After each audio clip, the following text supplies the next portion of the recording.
The topic is the Tennessee Board of Regents, and we're talking to the Chancellor of the Tennessee Board of Regents, Dr. Charles Manning.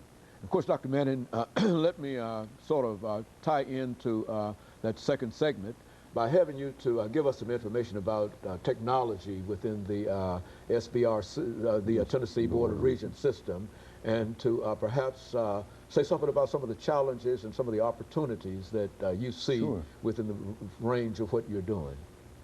Well, on the technology first, let me start with the academic side. We about 4 years ago wanted to get into this, and we created what we've titled the Tennessee RODP, Regents Online Degree Programs. And they are fairly unique in the country. Lots of people do online education, but there are not many where all the courses are packaged together to get a degree. And so there are 3 associate degrees, 2 bachelor's degrees. There's now a master's in nursing, particularly trying to address this need in the state of Tennessee for nursing. And the master's will allow a person to teach in our community colleges and therefore teach more students, and also the education programs we were talking about. It's very unique in that it's all of our 2-year and 4-year institutions operating together. So from a student's perspective, they can decide which school they want to sign up for with, and if it's a bachelor's degree, it has to be a 4-year school, but if it's associate, it could be any of the 13 schools. It doesn't matter where you sign up for it. And you may be taking a course from a faculty member at the University of Memphis, or one from that's being overseen by somebody from East Tennessee, or Tennessee State. At the same time, the person actually working with you as the faculty member may be from yet another institution, and your transcript gets entered at the school you signed up with. So it gives tremendous amount of flexibility from a student's perspective, and we're trying, we've got things like the library and student services and self-help and everything else is there. And all tied up into that online situation. Now, over that period of time, then this is the 3rd fall, we've gotten up to 10,000 course enrollments. That's one student in one course. So it's really shown that there was a real need here, and sort of wherever you think of this education, sort of any time, any place, and ultimately I think it'll be any pace. Now we still are organizing in a semester link. So you've got 10,000 folks involved in it. That would almost make it the largest institution in the state system, would it? Emphasize that. It's individual course enrollments. But yes, we've got more in FTE than some of our smaller schools in this program. But it's, it is truly a collaborative amongst all the schools. So, and what it takes from a student's perspective, I'd say, is a little more discipline. You don't have somebody with a whip over you or nagging you on a daily basis. Kind of, you've got to do a little bit more. But at the same time, there's lots of help online.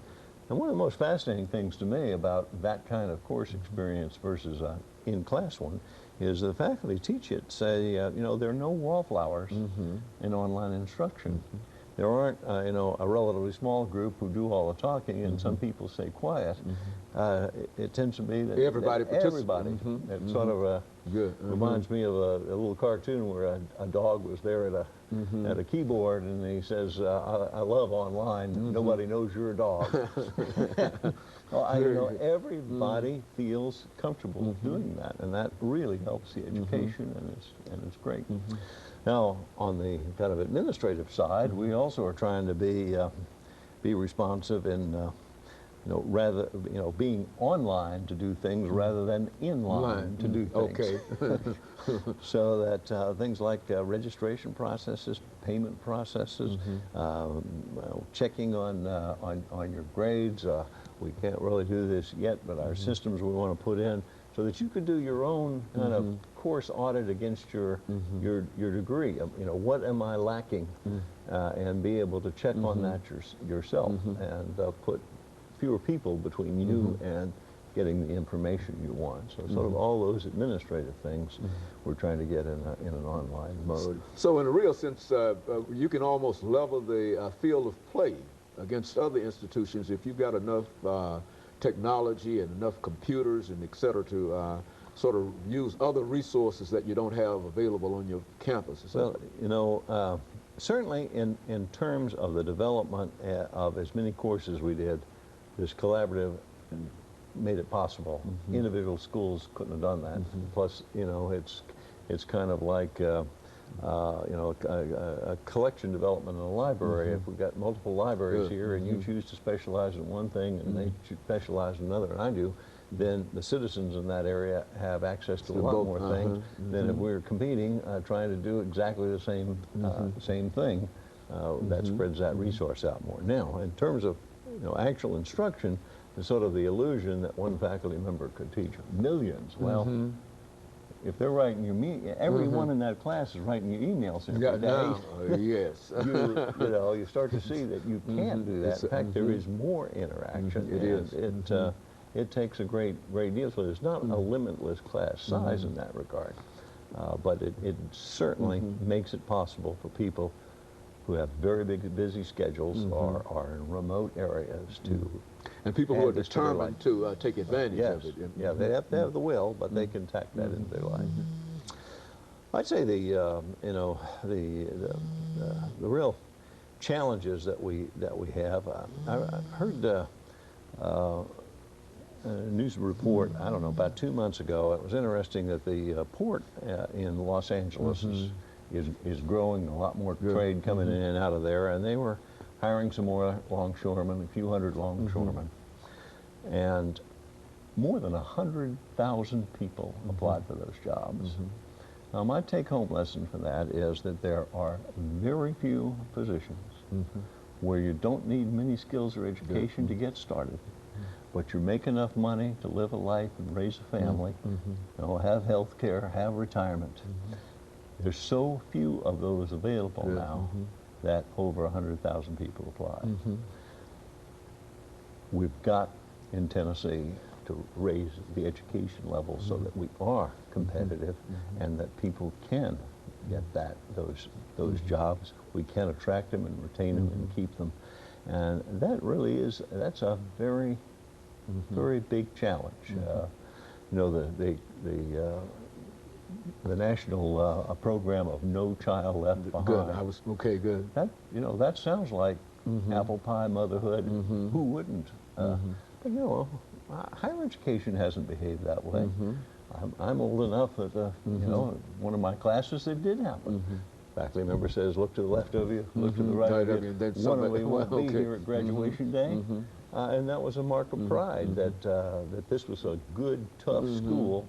And only a few survived. Only a few survived, and that shows how good we are. Well, you know, the whole focus for public higher education is 180 degrees turned around now, where, you know, a member of the General Assembly might say, you know, they didn't finish. Well, you know, you wasted their time, you wasted our money, you wasted their money. You know, the job is really to educate, get people all the way through. So it has changed really a great deal. This was from another state, but a fun story is, you know, talking in a rural area in a public meeting, and we were promoting things, you know, in quality of education. Finally, somebody who told us he was a school board chairman, he said, you know, we don't really care about A and B students here. They grow up and leave. We care about C and D students. They stay right here. And then he said, and grow up and become school board chairman. Now, you know, that's what No Child Left Behind is really about, is bringing everybody along and raising them up to a level where they can be productive, can earn money, can raise a family, and you know, be an active participant in this society. Very good. And of course, Chancellor, I think we're nearing the end of this particular show today. As soon as we get some information about where we are in reference to this, but I think we must be about near the latter part of this, But we want to, we've got 30 seconds to go here. And we're waiting on some kind of indication of that, you see. But I certainly want to thank you for coming by and giving us that information today. I think that we, and especially the information about the lottery, because I think that that's a very, very important piece of information there. Well, it's something to remember as, you know, 7th, 8th, 9th, 10th, 11th graders to get the grade point averages and the test scores. And it's also important once you've entered, keep those grades Very up good. so you don't lose it. Okay, thank you, Chancellor, and let me thank our audience and encourage them to tune in again next week for another informative edition of Comments. Thank you and good morning.